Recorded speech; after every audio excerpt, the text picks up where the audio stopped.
Hi good morning. CUT PG 2022 question paper का नाम है लाइफ साइंस। पेपर का कोड है PGQP 22। तो क्या तुम कुछ क्वेश्चन ट्राई करना चाहते हो इस पेपर के मेरे साथ? अगर नहीं करना चाहते तो कोई बात नहीं भाई, बहुत सारे वीडियो तो देखने के लिए एंजॉय करो। Who let the dogs out? वरना कम से कम हाँ तो बोल दो। चैनल सब्सक्राइब नहीं कर रखा तो कर लेना घंटे के साथ। चलिए शुरू करते हैं कहानी को। ये जो क्वेश्चंस मैं जिनकी बात करने जा रहा हूँ ये बायोकेमिस्ट्री से रिलेटेड है। बायोकेमिस्ट्री में हम लोग बहुत कुछ पढ़ते हैं, लेकिन ज़्यादातर जो फोकस रहता है वो कार्बोहाइड्रेट मेटाबॉलिज्म पर रहता है। तो देखिए, ग्लूकोज के मॉलिक्यूल पायरूवेट में कन्वर्ट होते हैं सेल के साइटोसोल में। इससे हम लोग ग्लाइकोलिसिस कहते हैं। फिर इससे पायरूवेट का ऑक्सीडेशन होता है एसिटाइल कोएंजाइम बनने के लिए। ये माइटोकॉन्ड्रिया के अंदर होने वाली रिएक्शन है। और फिर इससे TCA चलता है, सिट्रिक एसिड साइकिल। अब इस पूरी कहानी के अंदर मुझे NADH काफी सारे क्रिएट होते हुए दिखाई देते हैं। ये NADH का मतलब है इलेक्ट्रॉन जो पैदा हो रहे हैं, और ये इलेक्ट्रॉन अल्टीमेटली ऑक्सीडेटिव फॉस्फोराइलेशन के थ्रू ATP में कन्वर्ट होते हैं। ये भी माइटोकॉन्ड्रिया के अंदर होने वाली कहानी है। भाई देखो, पॉइंट सिंपल सा है। इस सारी कहानी के अंदर एक पार्ट है जो ऑक्सीजन इंडिपेंडेंट है और एक पार्ट ऐसा है जो ऑक्सीजन डिपेंडेंट है। तो जब अगर मैं कहूं कि भाई ऑक्सीजन इंडिपेंडेंट पार्ट से मुझे कितने ATP मिलते हैं, तो 2 ATP मिलते हैं। और अगर मैं कहूं कि ऑक्सीजन डिपेंडेंट मिला दें तो मुझे लगभग 30 से लेकर 32 ATP मिल जाते हैं। उसकी बात किसी और दिन करेंगे, क्यों 30 क्यों 32। चलिए एक काम करते हैं, इस सारी कहानी की एक आउटलाइन क्रिएट कर लेते हैं। मान लीजिए ये है मेरी सेल की मेम्ब्रेन जिसमें कुछ खास तरह के ट्रांसपोर्टर्स लगे हुए हैं। इस सेल में बहुत कुछ है, न्यूक्लियस भी है, एंडोप्लाज्मिक रेटिकुलम भी है, गोल्जी बॉडी भी है, बट वो सब नहीं दिखा रहा मैं साथ में दिखा रहा हूं कि सेल के अंदर एक ऑर्गेनल और भी है जो खास है सारी कहानी में, वो है माइटोकॉन्ड्रिया। माइटोकॉन्ड्रिया में 2 मेम्ब्रेन होती हैं, एक आउटर मेम्ब्रेन और एक इनर मेम्ब्रेन। इनर मेम्ब्रेन के अंदर वाला जो हिस्सा है इसको हम लोग मैट्रिक्स बोलते हैं। ये खास जगह है, बहुत सारी रिएक्शन होने वाली है मैट्रिक्स में। और जो सेल का बाकी बचा हुआ हिस्सा है इसको हम लोग साइटोसोल कहते हैं। तो होता यह है कि जब आपने खाना खाया तो भाई ग्लूकोज का मॉलिक्यूल ब्लड के थ्रू सेल के पास तक आया। ये अंदर आने के लिए जो ट्रांसपोर्टर लगे हुए हैं इनका नाम है गुल्ट। इन ट्रांसपोर्टर की हेल्प से ग्लूकोज का मॉलिक्यूल अंदर आया, और जैसे ही वो अंदर आया इमीडिएटली हेक्सोकाइनेज नाम के एंजाइम ने पकड़ करके इसे ग्लूकोज 6 फॉस्फेट में कन्वर्ट कर दिया। अब इस ग्लूकोज 6 फॉस्फेट के बहुत तरीके हैं कि ये कैसे इस्तेमाल होगा। ये पेंटोस फॉस्फेट पाथ में जा सकता है, ये ग्लाइकोजन बना सकता है, या फिर अल्टीमेटली ये पायरूवेट बनाएगा। पायरूवेट बनेगा तो भाई ठीक है, बढ़िया बात है।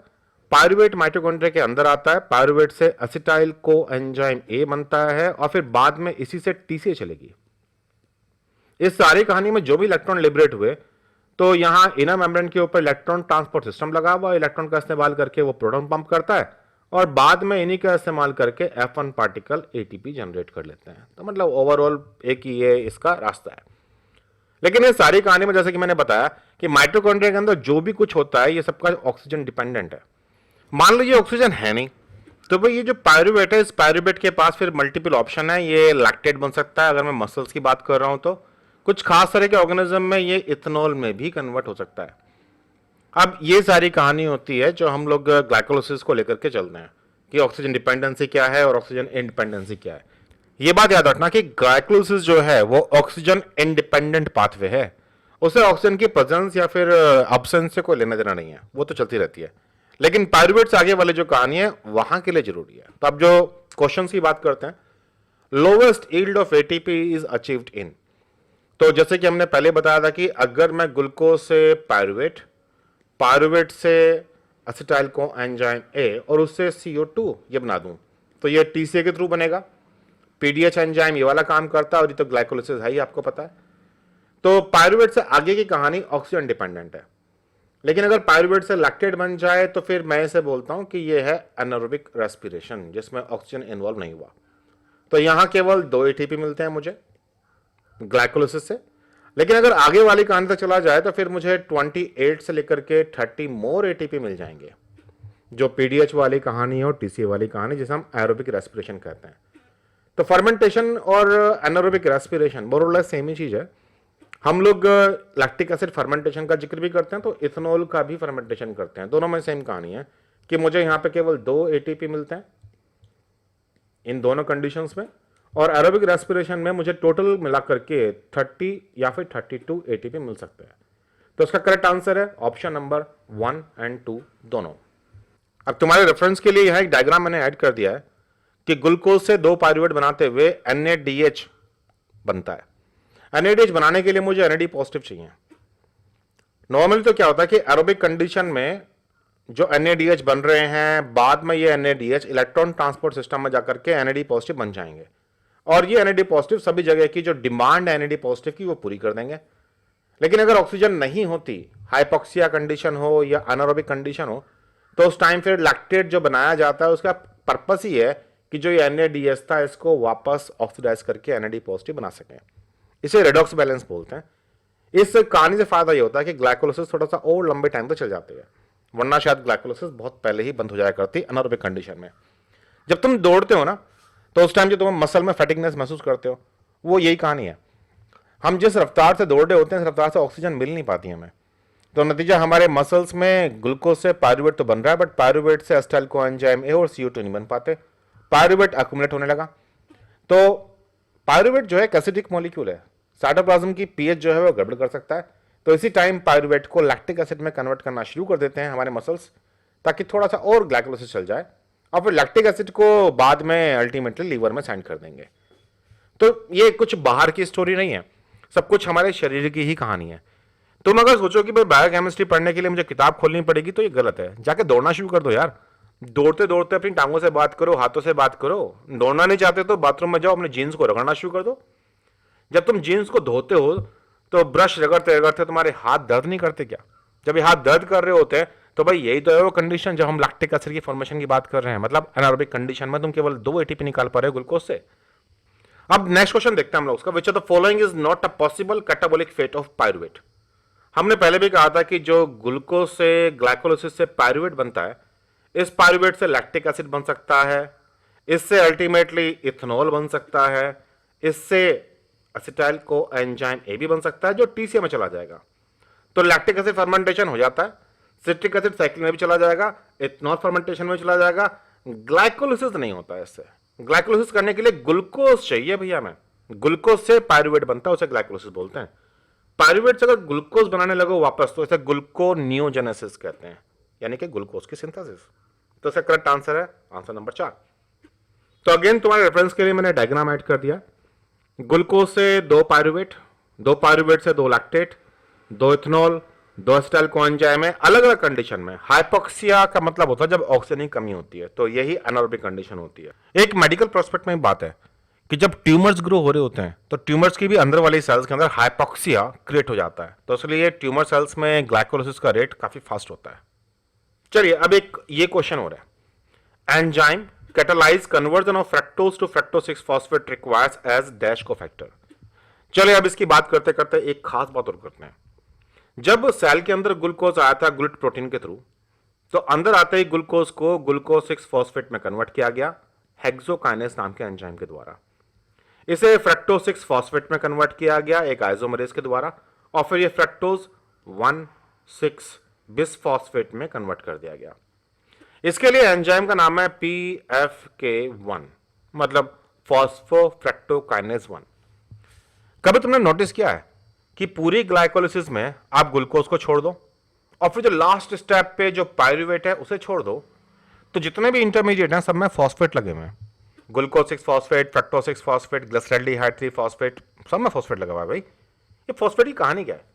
होता क्या है कि जो ये एंजाइम जितने भी हैं, इन एंजाइम की एक्टिव साइट में मैग्नीशियम लगा होता है। अब जो मैग्नीशियम है, मैग्नीशियम की स्पेशलिटी ये है कि ये फास्फोरिक एसिड पर जो नेगेटिव चार्ज होता है, उस नेगेटिव चार्ज की हेल्प से उससे इंटरेक्ट कर सकता है। तो जो उस फॉस्फेट पे लगा हुआ सबस्ट्रेट है, अब चाहे वो ग्लूकोज हो, चाहे वो फ्रक्टोज हो, चाहे ग्लिसरॉल्डिहाइड हो, इन सबको ये एंजाइम होल्ड करने में हेल्प करेगा। तो क्या सीखे भाई? आज की बात ध्यान रखना कि जब भी कभी कोई सबस्ट्रेट ऐसा है जिसमें फॉस्फेट लगा होता है, तो उस सबस्ट्रेट को बाइंड करने वाले एंजाइम के पास कोफैक्टर के रूप में Mg2 पॉजिटिव जरूर होना चाहिए। Mg2 पॉजिटिव के पास ही एबिलिटी है। अब चाहे आप डीएनए रेप्लिकेशन के डीएनए पॉलीमरेज की बात कर लो, चाहे आरएनए रेप्लिकेशन की, एक सिंपल सा प्रिंसिपल है, अगर किसी चीज पर फॉस्फेट लगे हुए हैं, एंजाइम उसे पकड़ रहा है, तो भैया मैग्नीशियम वहां जरूर होगा। अब फॉस्फोफ्रक्टोकाइनेज 1 की बात कर रहे थे हम लोग, ये इसी पाथवे का एंजाइम है, और वैसे भी एक काइनेज एंजाइम है। ज्यादातर काइनेज एंजाइम जो होते हैं, लगभग सभी काइनेज एंजाइम, उनको Mg2 पॉजिटिव की आवश्यकता होती है। कुछ एक काइनेज ऐसे भी हैं जिन्हें इसके साथ ही कुछ और कोफैक्टर भी चाहिए होते हैं। उसकी बाद में हम लोग कभी और करेंगे। अब ये प्रोसेस थी तो चलो इसका भी एक डायग्राम देख लेते हैं। फ्रक्टोज 6 फॉस्फेट जिसमें 6th पोजीशन पर फॉस्फोरिक एसिड लगा हुआ है, पोजीशन नंबर 1 वैकेंट है, फॉस्फोफ्रक्टोकाइनेज 1 आता है। जब भी कभी काइनेज एंजाइम की बात करोगे तो काइनेज एंजाइम वो होते हैं जो न्यूक्लियोटाइड से फॉस्फेट को किसी और ग्रुप पर ट्रांसफर करते हैं। तो Mg2 पॉजिटिव के प्रेजेंस में एटीपी को एडीपी में कन्वर्ट किया गया। एटीपी का मतलब एडेनिन के पास 3 फॉस्फेट थे, अब एडेनिन के पास केवल 2 फॉस्फेट हैं क्योंकि एक फॉस्फेट यहां लगा दिया गया। यह बन गया फ्रक्टोज 1,6 बेस फॉस्फेट। बड़ा इंपॉर्टेंट स्टेप है ये। हमने जो ग्लाइकोलाइसिस की बात की थी, हालांकि लगता देखने में कि ग्लाइकोलाइसिस का पहला एंजाइम है हेक्सोकाइनेज, बट ये एक्चुअल में पहला एंजाइम नहीं है, क्योंकि हो सकता है कि यहां से आगे glucose 6 phosphate pentose phosphate pathway में चला गया, तब क्या करोगे तुम? एंजाइम तो यही था लेकिन सबस्ट्रेट कुछ और बन गया। तो याद रखना कि ग्लाइकोलाइसिस का एक्चुअल में जो पहला एंजाइम माना जाएगा जो रेगुलेशन में भी इन्वॉल्व होता है वो है PFK1। इसलिए हम इसे PFK1 को पेस मेकर ऑफ ग्लाइकोलाइसिस भी कहते हैं। चलिए फिर अब देखते हैं आगे। Next question, formation of glycogen can not be initiated in the absence of enzyme. तो यार इसके लिए एक वीडियो भी दिया था हम लोगों ने, ग्लाइकोजन सिंथेसिस इन 5 मिनट। इसका लिंक जो है मैं पोस्ट कर दूंगा इसी के कमेंट सेक्शन के अंदर। उस वीडियो में 5 मिनट के अंदर आप समझ सकते हो कि ग्लाइकोजन बनता कैसे है। चलिए अभी क्वेश्चन समझते हैं कि formation of glycogen can not be initiated मतलब ग्लाइकोजन शुरू नहीं हो सकता। अगर बना हुआ ग्लाइकोजन उसे बढ़ाना है तो बात अलग है, लेकिन अगर ग्लाइकोजन बनना शुरू करना है तो भाई ग्लाइकोजेनिन के बिना यह कहानी नहीं होने वाली। वैसे भी ये ग्लाइकोजन फॉस्फोराइलेज, ग्लाइकोजन काइनेज, ये सब एंजाइम तो ग्लाइकोजन ब्रेकडाउन के हैं, बनाने के हैं भी नहीं। होता क्या है कि ग्लाइकोजन एक बड़ा सा पॉलीमर कंपाउंड है ब्रांच्ड ग्लूकोज का, और यहां बीच में एक प्रोटीन लगा हुआ है। इस प्रोटीन का नाम है ग्लाइकोजेनिन। ग्लाइकोजेनिन से ही शुगर ऐड होकर के ग्लाइकोजन की सिंथेसिस की शुरुआत होती है। ये वो प्रोटीन है। तो शुरुआत में ये प्रोटीन असल में एंजाइम भी है, तो ये अपने ऊपर 6 ग्लूकोज के मॉलिक्यूल ऐड करता है, और ये ऐड करने के बाद अब ग्लाइकोजन के सिंथेसिस की शुरुआत होती है। जैसे कि इस सीरीज में आप देखो तो ग्लाइकोजेनिन जो है उसके पास एक टायरोसिल ग्रुप है, टायरोसिन लगा हुआ है खास जगह पर, और ये यहां पर यूडीपी ग्लूकोज के थ्रू ग्लूकोज ऐड करना शुरू करेगा। 6 यूनिट ऐड करने के बाद अब ग्लाइकोजन सिंथेज आएगा और एक्सट्रैक्ट करने के लिए ब्रांचिंग एंजाइम आएंगे, ब्रांच क्रिएट करने के लिए, और तब जाकर के मैच्योर ग्लाइकोजन का बीटा पार्टिकल तैयार होगा। इस कहानी को थोड़ा सा इंटरेस्टिंग वे में समझने के लिए आपका वो वीडियो देखना बहुत जरूरी है। आई होप इस थोड़ी सी देर के अंदर कुछ बातें तो समझ में आई होंगी ना। हो सकता है कुछ नई इंफॉर्मेशन भी मिली हो और कुछ पुरानी इंफॉर्मेशन रिवाइज हुई हो। तो अगर इस वीडियो को एंजॉय किया है तो चैनल को सब्सक्राइब कर लीजिएगा, वीडियो को लाइक कर दीजिएगा, कुछ कमेंट भी डाल देना अच्छी अच्छी सी, और साथ में इस वीडियो को शेयर कर देना अपने तमाम दोस्तों को। iFly के साथ क्रैश कोर्स ज्वाइन करने के लिए आप मुझे व्हाट्सएप कर सकते हैं 9013902981। याद रखना भाई, जल्दी आओगे ज्यादा पाओगे, क्योंकि एग्जाम की डेट तो पक्की है। जितना लेट करोगे तैयारी करने में उतना ही नुकसान उठाओगे।